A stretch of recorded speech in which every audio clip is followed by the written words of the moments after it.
This week, join me as I go in search of one of the most enigmatic women in all of history, the Queen of Sheba. The Bible says she appeared from the desert leading a caravan of riches to the court of King Solomon in Jerusalem. Many cultures claim her as their own. But what's the truth behind the stories?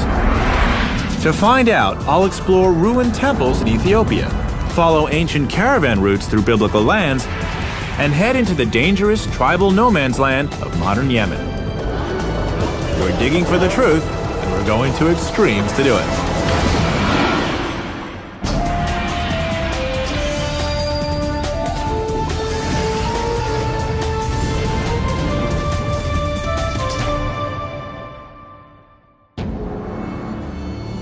Exotic romance surrounds the legend of the Queen of Sheba. In folktales and scripture, she's described as beautiful and captivating, sophisticated and powerful, and very, very wealthy. Hi, I'm Josh Bernstein. My quest is to determine if the Queen of Sheba really existed, and if so, where she came from. My first stop is the Catholic University of America in Washington, D.C. The library here has one of the greatest collections of religious texts in the United States. Most of what's known about the Queen of Sheba comes from just a few short passages in the Bible, and I'm hoping that one of the scholars here can help me flesh out her story. According to 1 Kings, the queen journeyed to Jerusalem at the head of a long caravan of gold, precious stones, and spices, which she presented as gifts to King Solomon. But what the Bible doesn't say is where the land of Sheba actually was. Dr. Doug Gropp is an expert in Middle Eastern texts, and I've asked him to help me decipher other passages that may offer some interesting clues. Begin with Jeremiah chapter 6, verse 20. The Lord says, Lama zeli levona mishva tavo. What is frankincense to me, which comes from Sheba? Doug tells me that the spice the queen brought to King Solomon was frankincense, an aromatic resin that was one of the most prized goods of the ancient world, more precious than even silver or gold. What makes this clue so useful is that frankincense comes from a very limited geographic area. This means I should be able to trace the trade routes back to the queen's homeland fairly easily, or so I hope. In the ancient world, it came from South Arabian area and on the other side of the Red Sea and the Horn of Africa. And that's it? That's pretty much it. So Sheba could be that region? Right. Somewhere, okay. Somewhere in that region. Is there any place else in the Bible where we can learn about Sheba? Well, there's a few other places that mention Sheba, but there's also a related term, a term that most scholars think is related that has just a different S sound, Seba. Doug explains that Sheba sometimes appears with a slightly different spelling and pronunciation. He shows me a passage from the Old Testament book of Isaiah that speaks of a land called Sheba, and more importantly gives a pretty precise clue about where it may have been. Okay, so Sheba is a region either south of Sudan or in that area, the Horn of Africa area, right? Which again is the Ethiopia area. Right. And we have one more. Another passage from Isaiah describes the people I'm looking for, and even gives them a name. And the Sabaeans, who are described as Anshe Midah, men of stature, tall men, tall people. Ethiopians are pretty tall. Yeah, they are. I have a picture here of Solomon and Sheba's meeting. Doug tells me that the Ethiopian story of the Queen of Sheba is one of the most elaborate, and that it plays an important role in the country's history. So Ethiopia definitely has a very historical and even tangible connection with the Queen of Sheba. Yeah, it's absolutely central to their whole national consciousness. So the Queen of Sheba may have been from Ethiopia, or she may have been from South Arabia. But based on what I just heard, it sounds like Ethiopia has a slight advantage. So it looks like I'm going to Africa. I hop an Ethiopian Airlines flight across the Atlantic to the Horn of Africa.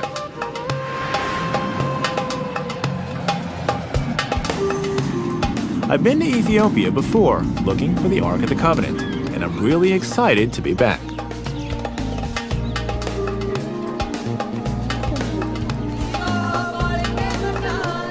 I start my search for evidence of the queen in the northern highlands of the country, in a sleepy village with a very promising local nickname. This is the town of Lalibela. It's also called the New Jerusalem, and it's considered by many to be the holiest place in Ethiopia. But is there a connection between this Jerusalem and the Jerusalem visited by the Queen of Sheba? Let's go find out. At first glance, the town doesn't bear much resemblance to Solomon's capital. But there's an elaborate complex of churches here that give the place its holy status and famous nickname. To help me learn the lay of the land, I'm meeting up with Asnake Hubete of Addis Ababa University. Okay, so I've heard that this place is called the New Jerusalem. Yes, you see, in Ethiopian tradition, it is said to have been that King Lalibela, in order to minimize the journey of Ethiopians to Jerusalem, he was said to have Asnake explains that Lalibela is a pilgrimage site modeled on Holy Jerusalem, the same city where King Solomon first impressed the Queen of Sheba with his wisdom. Could this place be part of that legacy? As we come upon the first of the churches, it becomes clear just how inspired Lalibela was. The site is made up of 11 churches, all carved seamlessly from the mountain bedrock, complete with windows and doors. Over the centuries, hundreds of thousands of souls have come to pray here. Even now, it's a thriving center of faith. Everywhere we go, we pass monks and nuns who are immersed in prayer, oblivious to our presence. As we pass through one of the dozens of tunnels and passageways on our way to the most sacred of the churches, Asnake fills in the details of the Ethiopian version of the Queen of Sheba legend. Ethiopians believed that from northern Ethiopia, Queen of Sheba, she went to Jerusalem to visit King Solomon. The story that Asnake tells me begins the same way as the biblical tale I heard in Washington. The queen, at the head of a caravan of jewels and incense, journeys to Jerusalem to pay her respects to Solomon. Once in Jerusalem, though, the Ethiopian version takes a very different turn. King Solomon went to sleep with her because of her beauty and her fame, but she refused. According to the legend, the queen resisted Solomon's efforts to seduce her. He promised to leave her be, so long as she agreed not to take anything belonging to him. He then set a trap. Solomon served the queen a lavish feast of spicy, salty food, but offered her no water to drink. Forbidden from asking him for anything, she went to bed with her thirst unquenched. Solomon's trap was set. In the dead of night, the queen awoke, desperately thirsty. She searched the palace for water, but the only pitcher had been placed next to the king's bed.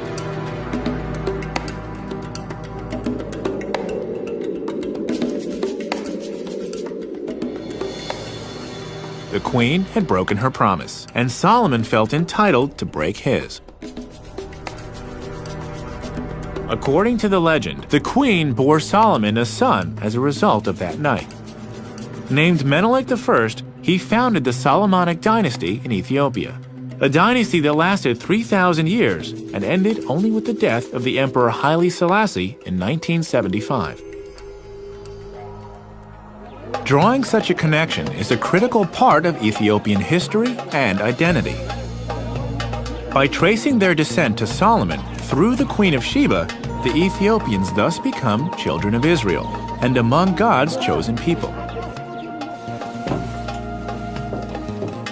The spiritual importance of this New Jerusalem is even more apparent once we reach our destination, the most dramatic church in all of Lalibela. Carved into the shape of a cross, Bet Georgos, or the House of St. George, was the last of the churches to be constructed. The elegant workmanship and fine detail speak to the extra care that was taken in carving it. As we descend through the winding trench towards the entrance, I can't get over how incredible this place is. What's amazing is that a lot of the stone that they had to remove to make those temples had to go out these narrow corridors. Look at how narrow that is.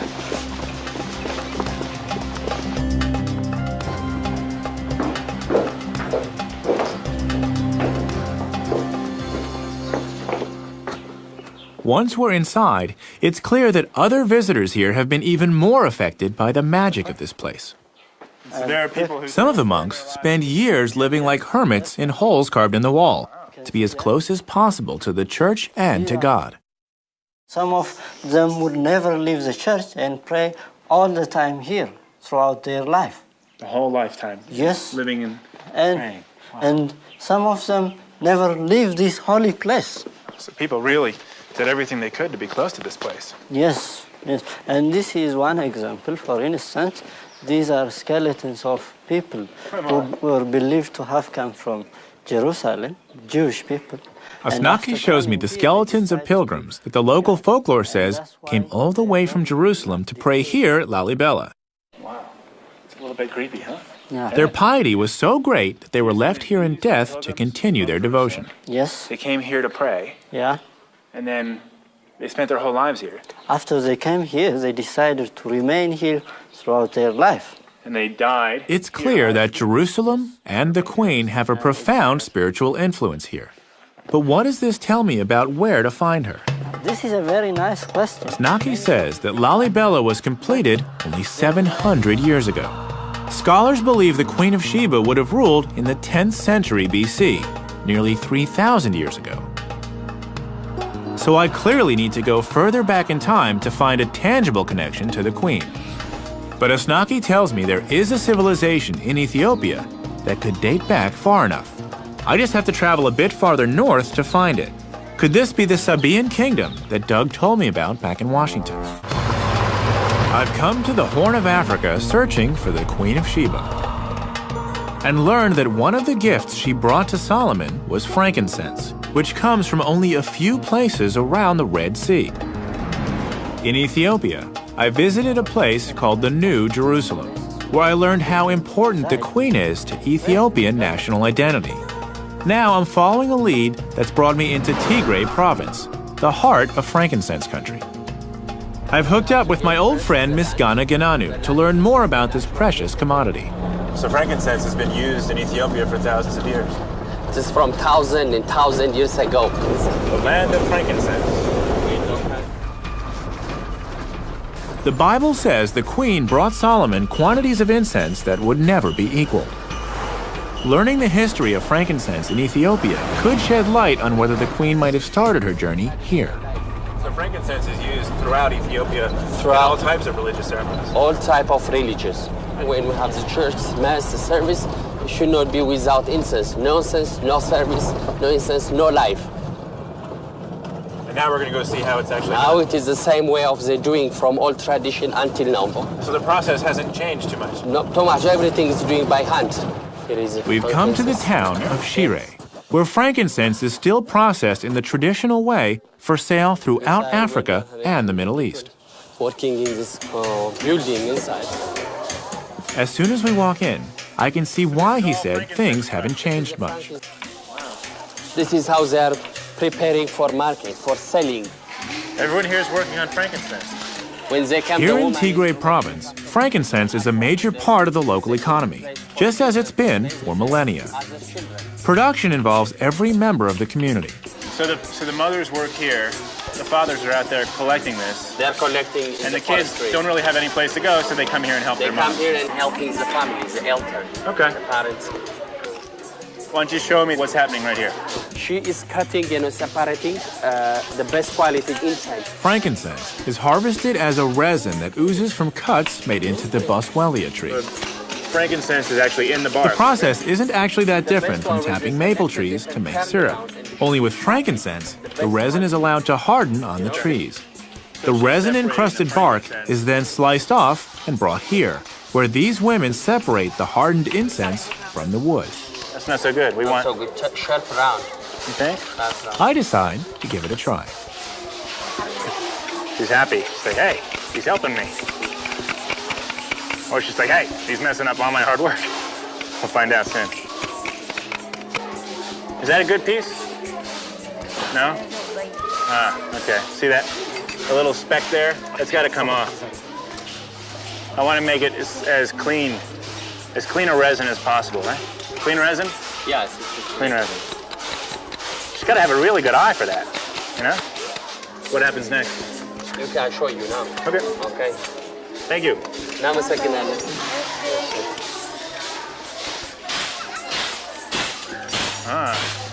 So this is the second phase. This is the second phase because chop it. After now she's separating, you know? Yeah. But she's basically winnowing these pieces of bark, small bits of bark. Yeah. At each stage of processing, the incense is refined until it's ready for market. The highest grades are exported throughout Africa, the Middle East, and beyond, continuing a trade that began thousands of years ago. So this is the product of all their hard work. Yep. Wow. The best quality. So if the Queen of Sheba went to Solomon with this, that was an offering. Of course, there is nothing a gift more than this. You see? This is worthy of a king. It is a wonderful present.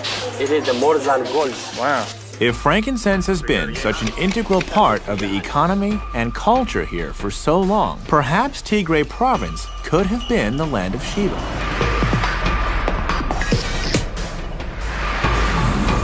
We head on to the tiny village of Yeha, just a couple of hours away, to check out a temple. I've been told it dates back to the beginnings of civilization in Ethiopia. Miss Ghana tells me that Yeha was the center of the first state to arise in Ethiopia, between 2,500 and 3,000 years ago.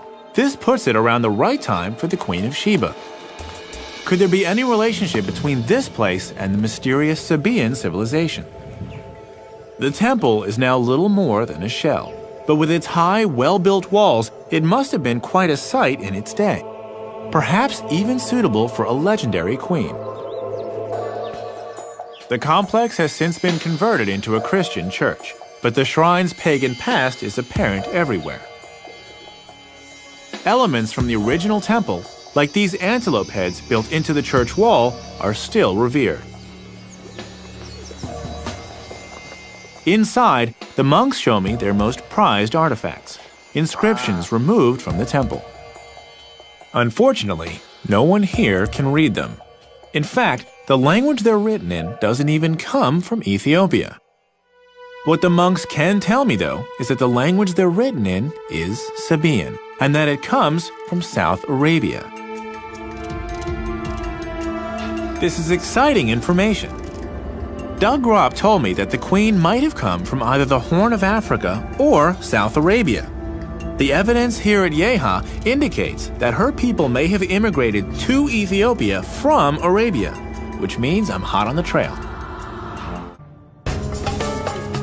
I traced the frankincense trail to the Horn of Africa in search of the Queen of Sheba. I learned how the incense is processed, and I explored the ruins of the first Ethiopian state. Now, despite the warnings of the U.S. State Department, I'm heading 100 miles east across the Red Sea to the South Arabian country of Yemen to track the queen and her civilization. My first stop is Sana'a, the ancient capital of Yemen. So I've come from Ethiopia, where I've learned that this Sabaean culture has roots here in Yemen. Of course, yes. What is the relationship? Dr. Hussein Al-Amri is a professor at Sana'a University. The Yemen in that time was a center of merchants, and Sana'a, the capital especially, was one of the oldest souk of Arabs. Really? So this city is one of the oldest markets? Yes, there were. Hussein believes that the Queen civilization was based here in Yemen and was built on commerce. He explains that the Yeha temple I saw in Ethiopia was actually a Sabaean colony, established when they extended their trade networks into the Horn of Africa. So people have been meeting here for thousands of years? Yes, of course, yes. Buying, selling, Yeah. watching, spending their time. Beautiful city. So tell me about The Sabaean civilization lay at the crossroads of trade and antiquity, controlling the movement of goods between East and West. This is the spice section. Spices from India, gold and ivory from Africa, silks from China, and of course frankincense all passed through the kingdom of Saba before heading north on the caravan routes to the markets of Egypt, Mesopotamia, and the Mediterranean. You seem to sell everything. Special price today, just for you, my friend. But Sana'a wasn't the Sabaean capital. If I'm to find the queen, I need to head to a city called Marib, just 100 miles east over the mountains. But it might as well be a world away. It's in a very conservative, tribal area of the country that's known for its animosity towards outsiders. I'm told in no uncertain terms I should postpone my visit. In order to even make the trip, I need to find the right escort. Al-Uzair store. Hussein sends me to the former governor of Marib and the present governor of Sana'a, Abdul Wahed al-Bukhiti. Abdul Wahed tells me that the Bedouin who live in Marib highly value their traditional customs. He suggests that before we head out, I should pick up a jambiya, one of the large daggers that I've seen nearly all the men wearing here in Sana'a. If participating in the local traditions is the best way to gain acceptance and keep me safe, I'm all for it. Touch this one? It's okay? Yeah, you can. Now, which is more important, the blade or the handle? The handle. The handle. Yeah. You can recognize anyone in the street through his gambia. So You know he is from this area, he is from that area, this one from this tribe, this one that tribe, by his gambia. Jambiyas have been an important status symbol in Yemen going back to Sabaean times, and they communicate a lot about their owners. History and personality count. The older the jambiya handle, the more prized it is. Abdul Wahed tells me that one sheikh recently paid $1 million for an especially prized jambiya. what do you think? It's pretty nice, huh? Jamil. In Yeah. Arabic, Jamil means nice. Nice.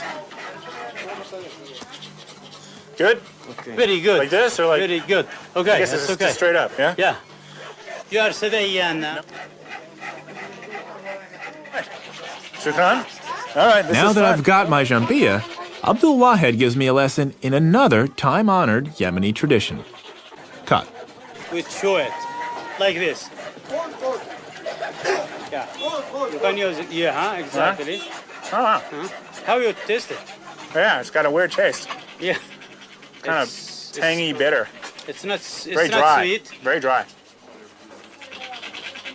What happens when you chew a lot of it? Like these guys are Make you comfortable. like mellow. Makes you works a lot. Uh-huh. You can read a lot. And you can't sleep. Can't sleep. Yeah. Ah, Keep so you up. interesting. Yeah. And this is a tradition where Khat is a natural stimulant, chewed by over 80% of the population each afternoon. It feels like about 6 shots of espresso. okay, You can that eat it. No, I'm good. I'm It's good. yours. What? Okay. He More. swear. Yeah. What? He swear and God for you to eat it. It's not enough just to taste it. I have to have more. I've got to sign on for the full experience. He swear in God for you to eat it all. Oh my God. So you can do it like this. Really? Uh-huh. So I wouldn't want to offend him. No, Okay. Nothing will happen. It's Okay. fine. It's fine. I wish I could tell you what this tastes like, but it's like nothing else I've ever had. Okay. It's really bitter. نبتاع لك البياس. Like maybe if you ate a whole bunch of dandelion greens, but wow, Oh. bitter. Okay, How is it? shukran. I'm gonna wait until I get some sort of effect, and I'll just float away. Okay, now we can pay him. Now that I've had my crash course in Yemeni culture, I'm ready to head into the tribal desert. So I'll settle up with this man here. Okay. I don't know if it's my excitement or the lingering effects of the Khat, but the next morning, as the call to prayer signals dawn, I can't wait to hit the road. Good morning. It's a beautiful day. I've got my jambiya, and now I've got to meet Abdul Wahed. We're going to Marib. Shukran. Yalla.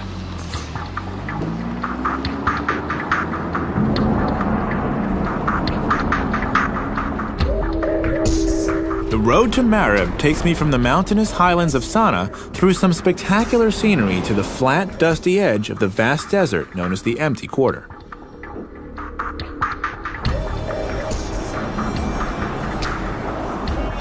I'm going to meet Abdul Wahed along the route. He's traveled ahead to guarantee my safety in this lawless zone. Over the years, this road has developed a well-earned reputation for highway robbery. Good morning. Some of the tribes have been known to kidnap travelers and hold them for ransom. It's been good. Traveling with Abdul Wahed should make things go smoothly, but even he takes precautions.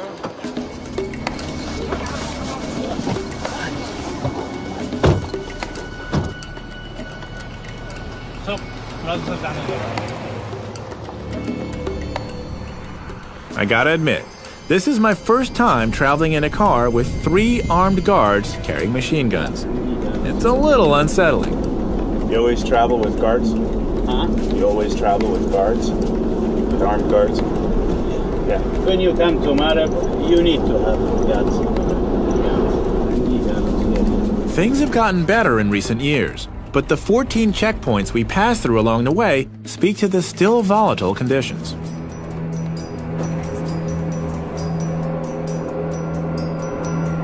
"100 miles later, we arrive safely at the outskirts of the city. Old city, old Marib. As we approach the ancient town, I see buildings rising in the distance. When we get closer, though, it becomes clear that what I see is a city of ruins. Abdul Wahed explains that these buildings date back some 300 years, but that the city's foundations go back nearly 3,000 to the time of the Queen of Sheba. After so many centuries of civilization, it was a modern war in the 1960s that finally left old Marib a crumbling relic, inhabited by only a few lonely squatters.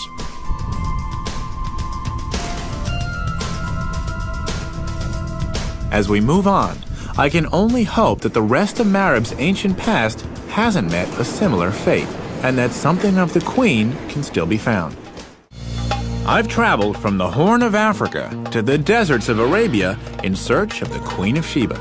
In the old city of Sana'a, I was welcomed by the local governor, Abdul Wahed al-Buhiti, who's escorting me through the lawless tribal deserts of Yemen. The Bedouin are famous for their hospitality, but hostility can also arise at a moment's notice, which we soon found out. After we left the ancient city of Marib, heavily armed tribesmen surrounded our camp in the middle of the night. We were literally under house arrest. In a place where foreigners are routinely kidnapped, the stakes were very high. Thankfully, Abdul Wahed has taken pains to help me navigate the terrain. Drawing on his contacts from his days as governor here, Abdul Wahed has called a meeting of the local tribal sheikhs so that I can pay my respects and prove my intentions. I make sure to do all the right things. I'm dressed appropriately with my new jambia and a traditional tribal skirt called a futa, and I pay close attention to all the local customs. I notice custom says we eat with our right hand only. Yeah? Mm-hmm. Okay. Yeah. And then the rice, you just kind of grab the rice? Okay. Abdul Wahed explains my quest to the sheikhs, and the famous Bedouin hospitality quickly takes the place of the hostility, at least for now. Cool. So this type of gathering hasn't changed much over the thousands of years, right? Not a lot. No. This water in the bottles. Yeah. Drinks. Okay. It's new. And some of the foods, maybe. The rice is new. Cell phones. Cell phones. Cell phones are new. Yeah, it's new. Okay. After dinner, we sit around the fire to share stories about the Queen of Sheba that have been handed down through generations here in Marib. It's okay? Very nice, he said. Yemeni. Yemeni, yes. Yemeni. My new jambia goes over well. In Ethiopia, the legends I heard about the Queen of Sheba were very detailed and played a big part in defining Ethiopian national identity. Now that I'm here in Yemen, I want to hear the Yemenis tell her story and find out about the place she occupies in their history and culture. They believe she came from the far desert, and she is for sure from Marib. They feel honor because Queen of Sheba from their land, from their hometown. I hear tales of a beautiful young woman named Bilqis, who appeared from the dunes to assume the throne of the kingdom of Saba. To the sheikhs, there's no doubt that this kingdom here in Marib and the biblical land of Sheba are one and the same.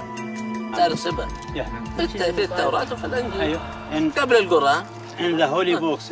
Yes, and the Quran. The Quran also tells vivid stories about the kingdom that Bilqis ruled, and what's more, where to find its remains. Was it was a heaven.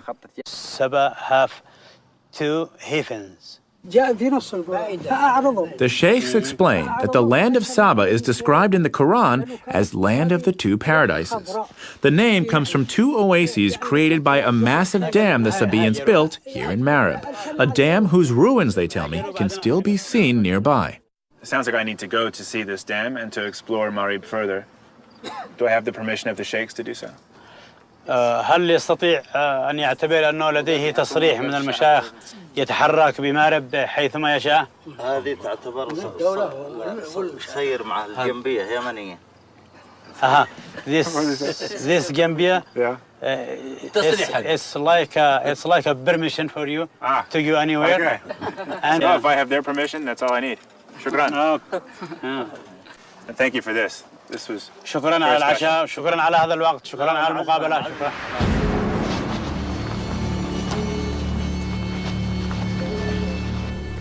My evening with the sheikhs went over very well. Not only did I gain their permission to explore their land, but the stories they told me about the Queen of Sheba have inspired me. Now, my goal is to search for archaeological evidence to support their stories. I've arranged to meet archaeologist Zaydoun Zaid at the Marib Dam to tell me more. So this is one of the towers of the Dam of Marib. Yeah, this is the north tower, that's right. Where's the other one? The south tower, just ahead of your eyes, that part, you see it? There, the south one. There. So there was a wall going The between this dam's tower. wall stretched from where we're standing all the way to the south tower, over 2,000 feet away. That made it about twice as wide as the Hoover Dam. The water it controlled was used to irrigate the valley below, supporting an estimated 35 to 50,000 people. This really must have been a lush green valley. Well, as you can see now, it's still green. And you can imagine at that time, it was much more. Yeah. The water which was coming out of here was supporting at the 2 sides of it something like paradise. 2 at 2 sides of them, one at the right, one at the left. I've heard about this. So this is the left paradise and the right paradise. Exactly. That's it. The dam worked by collecting runoff from the mountains and then channeling the water into sluice gates on either side of the 2 towers. The gates, in turn, led to canals that branched into the valley below, creating the oases that gave Saba the name Land of the 2 Paradises. As Zaydoun and I make our way to the South Tower, I ask him what led to the collapse of this incredible structure and the civilization that built it. There's 2 theories about it. One which will say that the dam was destroyed by a strong earthquake. Zaydoun says that an earthquake may have toppled the dam, or an unusually heavy rainy season could have damaged it beyond repair. Of course, to the other factor. In either case, the march of history also played a part. From land to sea. A shift in trade routes away from their territory had already dramatically weakened the kingdom, and they were unable to recover from the loss of the dam. What I've seen so far supports what I've heard about a flourishing civilization. But what about the queen? It's thought she would have reigned in the 10th century BC. So here we are, Josh. Wow. What I was talking about. Does the archaeological evidence here date back far enough? Well, the construction of the dam went through different phases, and what we are looking, in fact, at the latest of it. Well, Inscriptions on the tower are written in the same Sabaean script I first saw in Ethiopia. Though they date this phase of the dam to the 7th century BC, after the time of the queen, Zaydoun tells me that this is only the latest construction.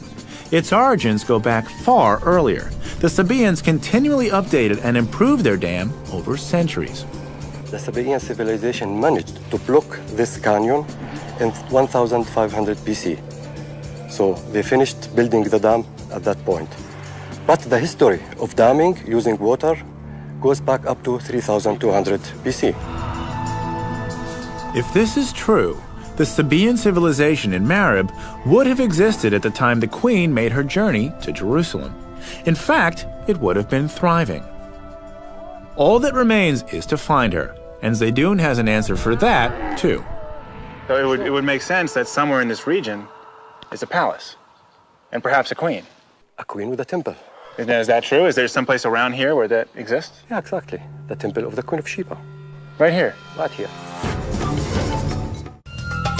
My search for the Queen of Sheba has taken me across the world and thousands of years back in time.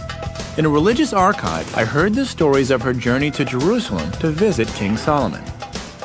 In Ethiopia, I learned that frankincense could have provided her with the wealth she was famous for. Here in Yemen, I discovered that she and her civilization appear in the Quran and in the oral traditions of the local people. I've now come to the possible seat of her civilization, a sand-swept temple that bears her name, Mahram Bilqis, the sanctuary of the Queen of Sheba.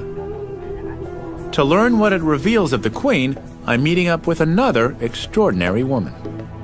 Marilyn Phillips Hodgson of the American Foundation for the Study of Man has been excavating here for nearly a decade. It's a pleasure to be here. Before we explore the temple, Marilyn and I must pay our respects to the sheikh who watches over the site. Sheikh Marzouk and his sons keep a close eye on the Mahram Bilqis, the centerpiece of their heritage, and they want to be sure of my intentions.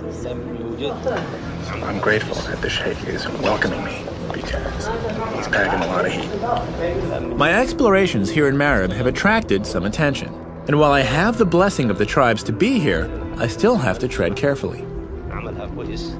After some friendly diplomacy, we're given the go-ahead to explore the temple grounds. So this was the first thing discovered here? Well, sure, because everything else was covered by sand. Marilyn tells me that the entire complex encompasses 37 acres, making it the largest ancient temple in the entire Arabian Peninsula. But only a small percentage of it has actually been excavated. Working here is a never-ending battle against the blowing sands, which rebury much of the site between digging seasons. I ask Marilyn how she came to work in such a forbidding place. I came here because I wanted to fulfill my brother's unfinished dreams, but now it's my passion. The Mahram Bilqis was first excavated by Marilyn's brother, Wendell Phillips, in the early 1950s. When he began, the site was almost entirely covered in sand. And though his dig lasted only one season, he uncovered a wealth of artifacts. So your brother brings his archaeological team here. They start excavating. What happens? They found many, many exciting, wonderful treasures. One of the greatest is, I happen to have a picture here to show you. Oh, yeah. It's every Yemeni has a picture of it because it's on the 50 rial note. Wow. Wow, so this was such an exciting find that they actually put it on their money. That's right. More than 4 feet high warrior. One of the rulers of this great area. That's impressive. It is. The statue that Wendell Phillips found is considered to be one of the masterpieces of Sabaean art. It depicts a ruler called the Mahdi Karib, complete with a jambia at his waist. This statue from the 6th century BC helped put a face to the Queen's glorious civilization. Unfortunately, Wendell was never able to finish his work. Tribal strife forced him to flee Marib after just 4 months on the site. He didn't want to leave. It was a terrible heartbreak. They left all their cars, all the artifacts, everything remained behind. So after making these world-class discoveries, he has to flee for his life? Yes. So what happens to this site? It filled up with sand, and only the great pillars showed there.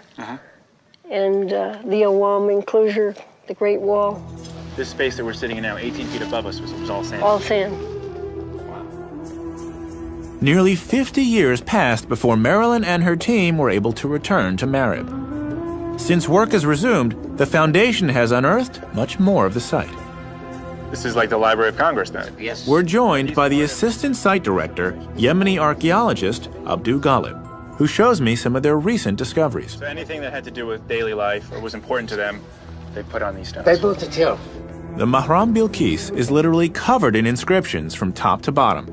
The elegant South Arabian script that I've seen throughout my journey adorns nearly every surface of the temple.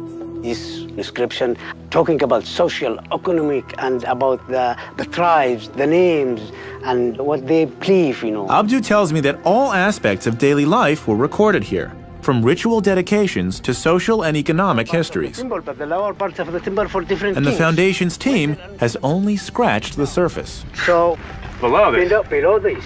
Yeah. Below this goes back to the 8th century BC, but it's covered now by sand again. So if you were to dig down, If you dig down, You will go down, down, down, down, down 15 meters. Like the Great Dam of Marib, the Mahram Bilqis was improved and expanded over successive generations. To date, they have yet to find any inscriptions referring to the Queen of Sheba. But the deeper they dig, the further back in time they go, and thus closer to the time of the Queen. I ask Abdu and Marilyn if what they've found can shed any light on the legends I've heard throughout my journey. This is the main gate of the temple. They take me to a newly discovered area of the temple, where they show me a grand staircase decorated with antelope heads. I've seen these before in Ethiopia, and both cultures claim to have this belief that the Queen of Sheba is from their homeland. Yeah, because the Queen of Sheba is the Queen of Saba. You know, she's a Sabaean queen, and the people who lived in Ethiopia and established the kingdom of Ethiopia are Sabaean people. Wow. So this helps explain the Ethiopians' beliefs that they're descended from the Queen of Sheba. In a way, they are, or at least from her civilization. Why you see the similar decoration and language, writing. Yeah, and writing. So that this was the center. I mean, actually, we're standing at the center of the Sabaean civilization. Yes. And if the Queen of Sheba, which sounds like it, if the Queen of Sheba lived here, then her influence would have spread throughout her domain, and that, you said, went into Ethiopia. Exactly. And that's why they believe that she was their queen as well. Yeah, that's right. It is, you know. Marilyn and Abdu have one last thing they want me to see. At the top of the staircase, they bring me to a wall covered in sand and invite me to help them dig. Okay. Abdu explains that they rebury this treasured artifact after each season to protect it from the elements. Look at that. Yeah. That's a face. As we clear away the sand, I can see why they take so much care. Who found this? Me and Marilyn when we were digging here in 2001. That must have been pretty exciting. Yeah, it was. It was very exciting. Look at that. So. Every time you see it, what do you think? It became more beautiful. More beautiful. Yes. You know. This is my favorite discovery. Even though it's not as early as the time of the Queen of Sheba, I'm sure that when we do see the statue of the Queen of Sheba, she will be something like this. It's clear that the Mahram Bilqis is an incredible archaeological site. Every season of digging reveals more about the remarkable Sabaean civilization and brings Marilyn and Abdu closer to finding the real Queen of Sheba. She speaks to you. She says, keep digging. Yeah, we'll keep digging. And to think that just by digging another 10 meters, you could come face to face with the most famous queen in the world. Yeah, somewhere we are going to find the Queen of Sheba. So you don't believe it's a question of if, but just a question of when? It's a question of time and a question of work. So we're going to find her here. My mission to uncover the real story of the Queen of Sheba has been a success. I haven't found her yet, but I have found her civilization and learned firsthand how she became so important to cultures in both South Arabia and the Horn of Africa. Perhaps Marilyn and Abdu will find her here, and perhaps very soon. What is certain is that the story of this legendary queen will continue to captivate.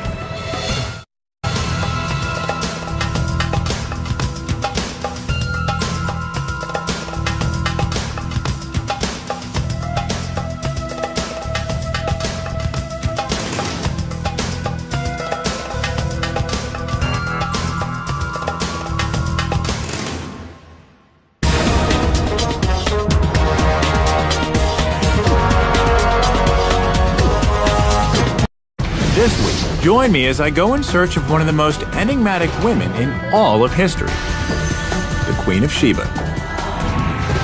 The Bible says she appeared from the desert leading a caravan of riches to the court of King Solomon in Jerusalem. Many cultures claim her as their own. But what's the truth behind the stories? To find out, I'll explore ruined temples in Ethiopia, follow ancient caravan routes through biblical lands, and head into the dangerous tribal no man's land of modern Yemen. We're digging for the truth, and we're going to extremes to do it.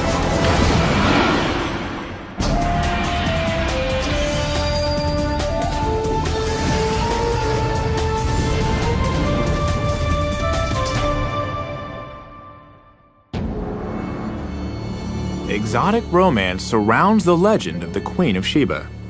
In folktales and scripture, she's described as beautiful and captivating, sophisticated and powerful, and very, very wealthy.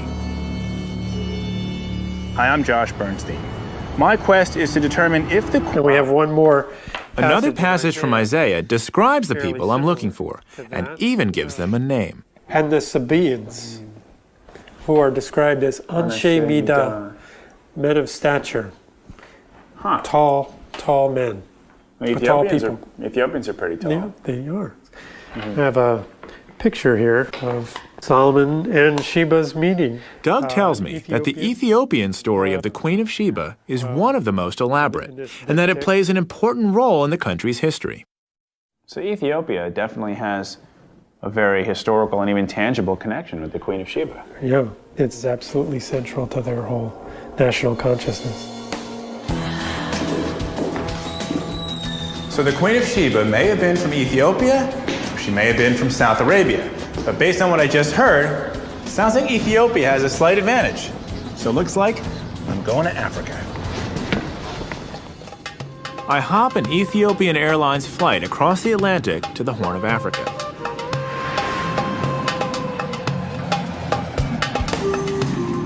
I've been to Ethiopia before, looking for the Ark of the Covenant. And the Queen of Sheba really existed. And if so, where she came from. My first stop is the Catholic University of America in Washington, D.C. The library here has one of the greatest collections of religious texts in the United States. Most of what's known about the Queen of Sheba comes from just a few short passages in the Bible, and I'm hoping that one of the scholars here can help me flesh out her story. According to 1 Kings, the queen journeyed to Jerusalem at the head of a long caravan of gold, precious stones, and spices, which she presented as gifts to King Solomon. But what the Bible doesn't say is where the land of Sheba actually was. Dr. Doug Gropp is an expert in Middle Eastern texts, and I've asked him to help me decipher other passages that may offer some interesting clues. Begin with Jeremiah chapter 6, verse 20. The Lord says, Lama zeli levona mishva tavo. What is frankincense to me, which comes from Sheba? Doug tells me that the spice the queen brought to King Solomon was frankincense, an aromatic resin that was one of the most prized goods of the ancient world, more precious than even silver or gold. What makes this clue so useful is that frankincense comes from a very limited geographic area. This means I should be able to trace the trade routes back to the Queen's homeland fairly easily, or so I hope. In the ancient world, it came from South Arabian area and on the other side of the Red Sea and the Horn of Africa. And that's it? That's pretty much it. So Sheba could be that region? Right. Somewhere, okay. Somewhere in that region. Is there any place else in the Bible where we can learn about Sheba? Well, there's a few other places that mention Sheba, but there's also a related term, a term that most scholars think is related that has just a different S sound, Seba. Doug explains that Sheba sometimes appears with a slightly different spelling and pronunciation. He shows me a passage from the Old Testament book of Isaiah that speaks of a land called Sheba, and more importantly gives a pretty precise clue about where it may have been. Okay, so Sheba is a region either south of Sudan or in that area, the Horn of Africa area, right? Which again is the Ethiopia area. Right. Really excited to be back.